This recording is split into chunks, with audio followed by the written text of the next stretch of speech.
Hi, ഞാൻ David Antony. Welcome to my channel. നമ്മളിപ്പോൾ ഉള്ളത് തമിഴ്നാട്ടിൽ തഞ്ചാവൂരിലുള്ള ബൃഹദേശ്വര ക്ഷേത്രത്തിന് മുമ്പിലാണ്. 11-ാം നൂറ്റാണ്ടിൽ ശിവഭക്തനും ചോള രാജാവുമായിരുന്ന രാജരാജ ചോളൻ ഒന്നാമൻ പണിത ഈ ഗംഭീര ക്ഷേത്ര സമുച്ചയം ദ്രാവിഡ ശില്പചാതുരിയുടെ ഒരു ഉദാത്ത മാതൃകയാണ്. ആർക്കിയോളജിക്കൽ സർവേ ഓഫ് ഇന്ത്യയുടെ കീഴിലുള്ളതും നിത്യപൂജ നടക്കുന്നതുമായ ചുരുക്കം ക്ഷേത്രങ്ങളിൽ ഒന്നാണിത്. യുനെസ്കോയുടെ പൈതൃക പട്ടികയിൽ ഇടം പിടിച്ചിരിക്കുന്നതുകൊണ്ട് ഈ മഹാത്ഭുതം കാണാൻ നിരവധി വിദേശികളും എത്തുന്നുണ്ട്. നമ്മൾ അകത്തേക്ക് കയറുന്നതിന് മുമ്പ് തഞ്ചാവൂർ ഏതൊക്കെ രാജപരമ്പരകളുടെ കീഴിലായിരുന്നുവെന്ന് നോക്കാം. 9-ാം നൂറ്റാണ്ട് മുതൽ 13-ാം നൂറ്റാണ്ട് വരെ ചോള രാജവംശം, 13-ാം നൂറ്റാണ്ടിൽ പാണ്ഡ്യ രാജവംശം, 14-ാം നൂറ്റാണ്ട് മുതൽ 17-ാം നൂറ്റാണ്ട് വരെ നായക്കന്മാർ, 18-ാം നൂറ്റാണ്ട് മുതൽ മറാത്ത രാജവംശം. മറാത്ത രാജാവായിരുന്ന ശിവജി രണ്ടാമൻ മരിച്ചപ്പോൾ ആൺമക്കളില്ലാത്തതിനാൽ ഡോക്ടറിൻ ഓഫ് ലാബ്സ് പ്രകാരം തഞ്ചാവൂർ ബ്രിട്ടീഷുകാരുടെ അധീനതയിൽ വന്നു. ക്ഷേത്ര നിർമ്മിതിക്ക് ഭംഗമൊന്നും വരുത്തിയില്ലെങ്കിലും അവിടം യുദ്ധസാമഗ്രികളുടെ സൂക്ഷിപ്പ് കേന്ദ്രമാക്കുകയും ക്ഷേത്ര നിലവറയിലുണ്ടായിരുന്ന സ്വർണശേഖരവും അമൂല്യരത്നങ്ങളും കൊള്ളയടിക്കുകയും ചെയ്തു. രാജരാജ ചോളൻ പണിത ക്ഷേത്രമായതുകൊണ്ട് രാജരാജേശ്വരം, അതായത് രാജരാജന്റെ ഈശ്വരന്റെ ആസ്ഥാനം എന്നാണ് അറിയപ്പെട്ടിരുന്നത്. പിൽക്കാലത്ത് നായക്കന്മാർ ഭരിച്ചപ്പോൾ തിരുവുടയോർ കോവിൽ എന്നറിയപ്പെട്ടു. മറാത്ത രാജവംശത്തിന്റെ കാലഘട്ടത്തിൽ ബൃഹദേശ്വര ക്ഷേത്രമെന്നും അറിയപ്പെട്ടു. രാജരാജ ചോളന്റെ കഠിന പ്രയത്നങ്ങളുടെ പരിസമാപ്തിയാണ് ഈ ശ്രീകോവിൽ എന്നിരിക്കെ കാലാന്തരത്തിൽ വന്ന പേരുമാറ്റങ്ങൾ അനുചിതമാണ്. തമിഴ് മക്കൾ ഈ ക്ഷേത്രത്തിനെ പെരിയ കോവിൽ എന്നാണ് വിളിക്കുന്നത്. ക്ഷേത്ര സമുച്ചയത്തിനെ ചുറ്റി വലിയ കോട്ടമതിലും കിടങ്ങുമുണ്ട്. ഇത് നായക രാജാവായ ശിവപ്പ നായിക് 16-ാം നൂറ്റാണ്ടിൽ പണിതതാണ്. കോട്ടമതിലിനോട് ചേർന്നുള്ള ഈ കവാടം മറാത്ത രാജാക്കന്മാർ പണിതതാണ്. സമുച്ചയത്തിൻ്റെ ബാക്കി ഭാഗങ്ങളിൽ നിന്നും വ്യത്യസ്തമാണ് ഇതിൻ്റെ പണി. നമ്മുടെ പാദരക്ഷകൾ അവിടെ നിന്നും കിട്ടുന്ന തുണി സഞ്ചിയിലാക്കി ക്രമ നമ്പർ രേഖപ്പെടുത്തിയ സ്റ്റാൻഡിൽ സൂക്ഷിക്കാം. ഈ ചെറിയ കവാടം കടന്ന് അകത്തേക്ക് കയറുമ്പോൾ പിന്നെ കാണുന്ന വലിയ കവാടം കേരളാന്തകൻ തിരുവാസലാണ്. കൊടുങ്ങല്ലൂർ നാട്ടുരാജാവായിരുന്ന ചേര രാജവംശത്തിലെ ഭാസ്കര രവിവർമ്മനെ യുദ്ധത്തിൽ തോൽപ്പിച്ചതിൻ്റെ ഓർമ്മയ്ക്കായി രാജരാജ ചോളൻ നിർമ്മിച്ചതാണ് കേരളാന്തകൻ തിരുവാസൽ. കേരളാന്തകൻ തിരുവാസലിന് മുമ്പിൽ ഈ ടെമ്പിൾ കോംപ്ലക്സിനെ കുറിച്ചുള്ള ഒരു ലഘു വിവരണവും വിശദമായ ഒരു ലേഔട്ടും വെച്ചിട്ടുണ്ട്. കേരളാന്തകൻ തിരുവാസൽ കഴിഞ്ഞ് അകത്തേക്ക് കടന്നാൽ അവിടെ ഒരു ക്ലോക്ക് റൂമുണ്ട്. നമ്മുടെ ബാഗ് അവിടെ സൂക്ഷിപ്പ് കേന്ദ്രത്തിൽ ഏൽപ്പിക്കാം. ഒരു ബാഗിന് 20 രൂപയാണ് ചാർജ്. ചെരുപ്പ് ധരിച്ച് 3-ാം കവാടമായ രാജരാജ തിരുവാസൽ കടക്കാൻ പാടില്ല. 3 നിലകളുള്ള ഈ കെട്ടിടം സിമെട്രിക് പ്രൊപ്പോർഷൻസിൽ പണിത വളരെ ഭംഗിയുള്ള ഒരു ഗംഭീര നിർമ്മിതിയാണ്. 98 അടിയാണ് ഉയരം, അതായത് ഒരു 10 നില കെട്ടിടത്തിൻ്റെ ഉയരം. ഈ കവാടത്തിൽ ഒരു പോലീസ് സെക്യൂരിറ്റി ചെക്ക് പോസ്റ്റ് ഉണ്ട്. സെക്യൂരിറ്റി ചെക്ക് ചെയ്യുന്നവർ അകത്ത് വീഡിയോ എടുക്കാൻ പാടില്ല, ഫോൺ അല്ലെങ്കിൽ ക്യാമറ സീസ് പണിയിടും എന്നെല്ലാം പറയും. താഴ്മയോടെ കേൾക്കുക. ഫോട്ടോഗ്രാഫി ശ്രീകോവിലിനകത്താണ് നിരോധിച്ചിരിക്കുന്നത്. അതിന് വ്യക്തമായ റിസ്ട്രിക്ഷൻ ബോർഡ് വെച്ചിട്ടുണ്ട്. ടെമ്പിൾ കോംപ്ലക്സിൻ്റെ പരിസരങ്ങളിൽ ഫോട്ടോഗ്രാഫിക്ക് തടസ്സമില്ല. ഈ വാസൽ കടന്ന് നമ്മൾ ക്ഷേത്ര സമുച്ചയത്തിലേക്ക് പോകുമ്പോൾ നമ്മൾ അറിയാതെ വായും പൊളിച്ചാണ് അകത്തേക്ക് കയറുക. അത്രയ്ക്ക് മഹത്തരമായൊരു സൃഷ്ടിയാണ് നിങ്ങളുടെ മുമ്പിൽ നിൽക്കുന്നത്. ഒരു majestic, magnificent, mesmerising, brilliant architectural splendour. Kunjaramallan Rajaraja പെരുന്തച്ചനാണ് ഈ ക്ഷേത്രത്തിൻ്റെ പ്രധാന ശില്പി. പെരിയ കോവിലിൻ്റെ നിർമ്മാണത്തിലുടനീളം അവലംബിച്ച ഗണിതശാസ്ത്രവും ജ്യാമിതിയും ഇന്നത്തെ ആർക്കിടെക്ചർ കൺസെപ്റ്റ്സിനെ ബഹുദൂരം പിന്നിലാക്കുന്നതാണ്. ടൺ കണക്കിന് സിമൻറ്റും സ്റ്റീലും ഉപയോഗിച്ച് പണിയുന്ന കെട്ടിടങ്ങൾ പോലും കാലപ്പഴക്കം കൊണ്ട് നാമാവശേഷമാകുമ്പോൾ സിമൻറ്റ്, സുർക്കി, കോൺക്രീറ്റ്, മറ്റ് ബൈൻഡിങ് കോമ്പൗണ്ട്സ് ഒന്നും ഉപയോഗിക്കാതെ കരിങ്കൽ ചെത്തി അടുക്കി വെച്ച് മാത്രം പണിത ഈ നിർമ്മിതി 1000 വർഷങ്ങൾക്ക് ശേഷവും തലയെടുപ്പോടെ നിൽപ്പുണ്ടെങ്കിൽ അതിനെ മഹാത്ഭുതം എന്നല്ലാതെ എന്തു പറയണം. ഈ ദൃശ്യവിസ്മയം നിങ്ങൾ ജീവിതത്തിൽ ഒരിക്കലെങ്കിലും അനുഭവിച്ചറിയാത്തത് ഒരു തീരാ നഷ്ടമായിരിക്കും. തങ്ങളുടെ സമ്പാദ്യം മുഴുവൻ മഹാദേവൻ അവകാശപ്പെട്ടതാണെന്ന രാജരാജ ചോളൻ്റെ ചിന്തയാണ് കല്ലിൽ കൊത്തിയ ഈ കവിത. ഇന്ത്യൻ ചരിത്രം പോലും അർഹിച്ച അംഗീകാരം കൊടുക്കാതെ പോയ ലോകത്തിലെ തന്നെ ഏറ്റവും മികച്ച ഭരണാധികാരികളിൽ ഒരാളായിരുന്നു രാജരാജ ചോളൻ. ഇവിടെ ഇരിക്കുന്ന ഓരോ ശിലയും ചോള സാമ്രാജ്യത്തിൻ്റെ മഹിമയുടെയും അവരുടെ അടങ്ങാത്ത അടിയുറച്ച ശിവഭക്തിയുടെയും നേർക്കാഴ്ചകളാണ്. ക്ഷേത്ര ചുമരുകളിൽ കൊത്തിവെച്ചിരിക്കുന്ന രാജരാജ ചോളൻ്റെ ശാസനകൾ ചരിത്രത്തിലേക്കുള്ള ഒരു തിരിഞ്ഞുനോട്ടമാണ്. മനയോലകളിലും ലോഹഫലകങ്ങളിലും എഴുതി ചേർക്കുന്നവ കാലാന്തരത്തിൽ നാമാവശേഷമാകയാൽ കരിങ്കല്ലിൽ സംസ്കൃതത്തിലും പഴന്തമിഴിലും കൊത്തിവെച്ചിരിക്കുന്നവ അനശ്വരമാണ്. ഇതിനായി രാജരാജ ചോളൻ ഒരു ഇൻസ്ക്രിപ്ഷൻ ഓഫീസറെ തന്നെ നിയമിച്ചിരുന്നു എന്ന് ശാസനകൾ പറയുന്നു. ചോള സാമ്രാജ്യത്തിൻ്റെ സാമ്പത്തിക സ്ഥിതി, ഭരണ സംവിധാനം, സംസ്കാരം, ക്ഷേത്രത്തിൻ്റെ സ്വത്തുവിവരങ്ങൾ, വ്യക്തികൾ ക്ഷേത്രത്തിന് നൽകിയ സംഭാവനകൾ, എന്തിനേറെ പറയുന്നു ക്ഷേത്രത്തിൽ നിത്യവൃത്തിയിൽ ഏർപ്പെട്ടിരുന്നവരുടെ പേർ വരെ ഇവിടെ കൊത്തിവെച്ചിരിക്കുന്നു. ചരിത്ര ഗവേഷകർക്ക് ഒരു അമൂല്യനിധിയാണ് ഈ കൽവെട്ടുകൾ.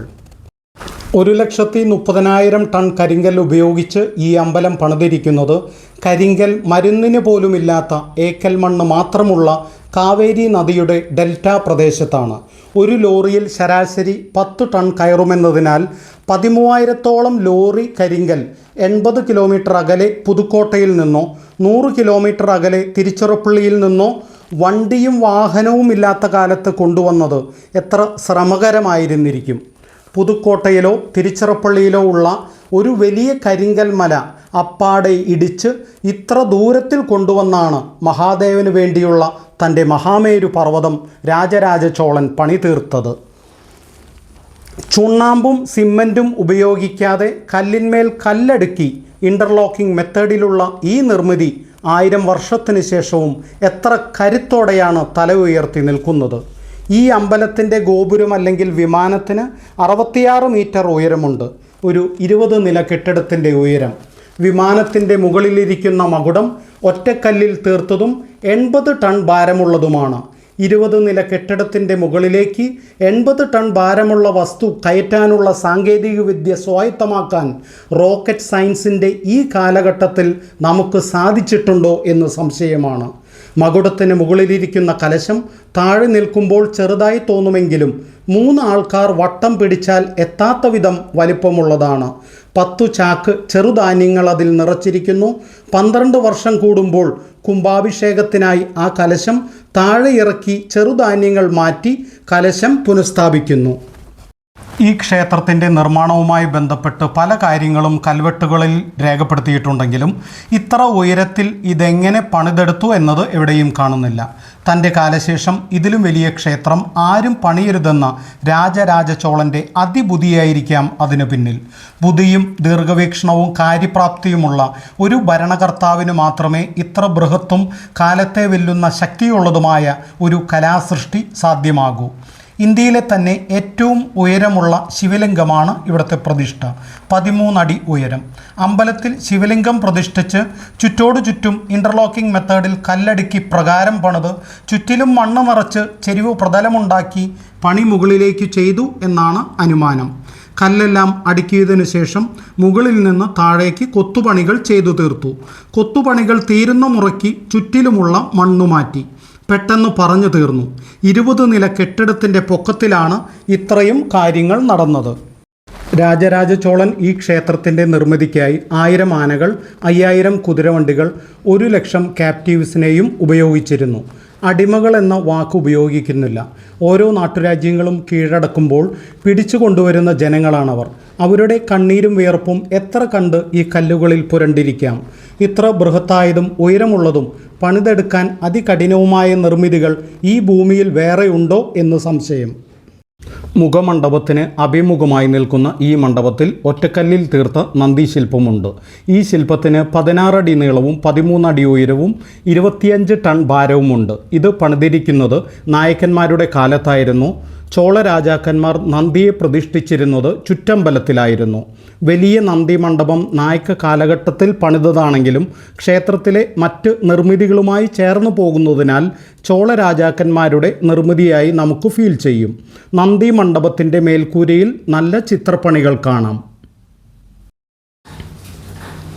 നന്ദി മണ്ഡപത്തിൻ്റെ വലതുവശത്തായിട്ടാണ് തെക്ക് ദർശനമായിട്ടുള്ള പെരിയ അമ്മൻ കോവിൽ അല്ലെങ്കിൽ ബൃഹന്നായകി ക്ഷേത്രം. 14-ാം നൂറ്റാണ്ടിൻ്റെ തുടക്കത്തിലാണ് പാണ്ഡ്യരാജാക്കന്മാർ ഇവിടെ അമ്മൻ കോവിൽ സ്ഥാപിച്ചത്. കൊത്തുപണികളാൽ സമ്പന്നമായ മുഖമണ്ഡപം സ്ഥാപിച്ചത് നായക്കന്മാരുടെ കാലത്തായിരുന്നു. മേൽക്കൂര നല്ല തെളിമയാർന്ന ചിത്രപ്പണികളാൽ സമ്പന്നമാണ്.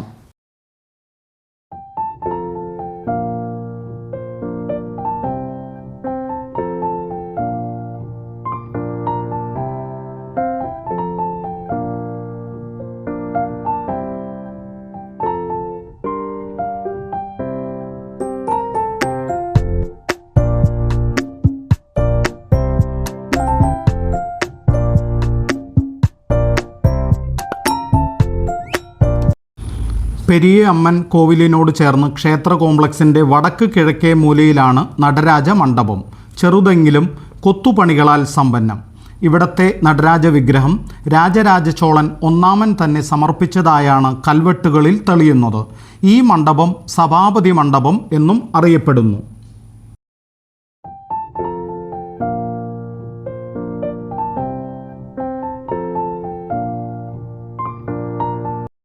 ഈ കാണുന്ന കരുവൂർ ദേവനുള്ള സന്നിധിക്ക് സമീപമാണ് വലിയ മുരുകക്ഷേത്രമുള്ളത്.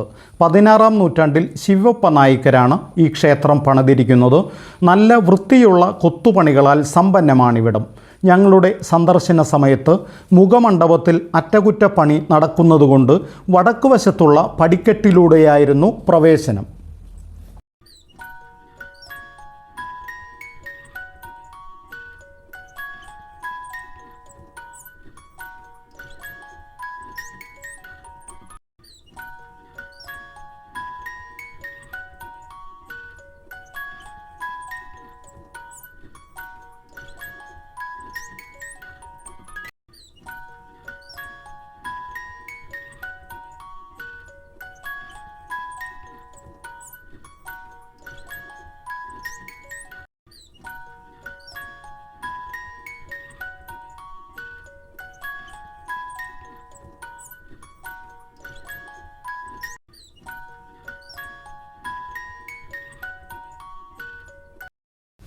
ക്ഷേത്രാങ്കണത്തിൽ തെക്ക് പടിഞ്ഞാറ് മൂലയിലാണ് വിനായക ക്ഷേത്രം സ്ഥിതി ചെയ്യുന്നത്.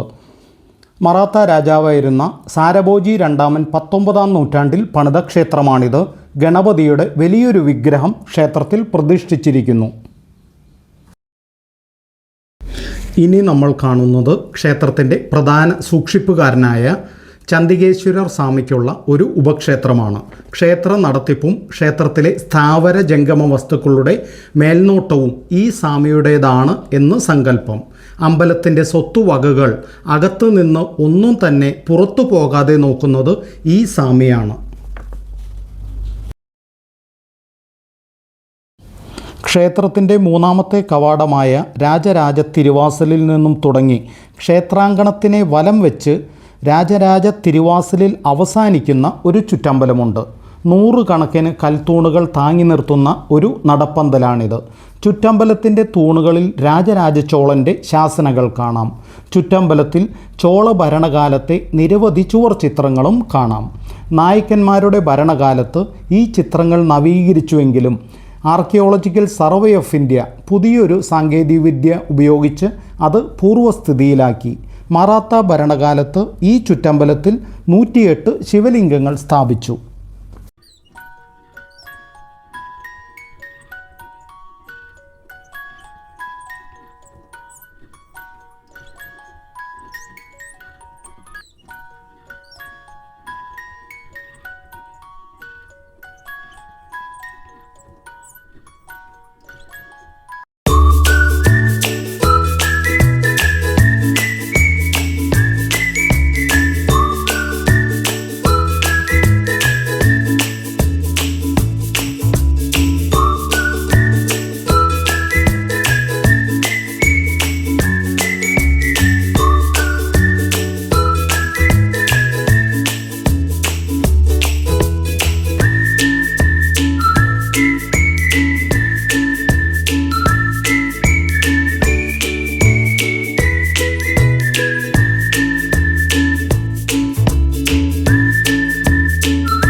നല്ല ഒരു വീഡിയോയുമായി വീണ്ടും കാണാം. നന്ദി, നമസ്കാരം.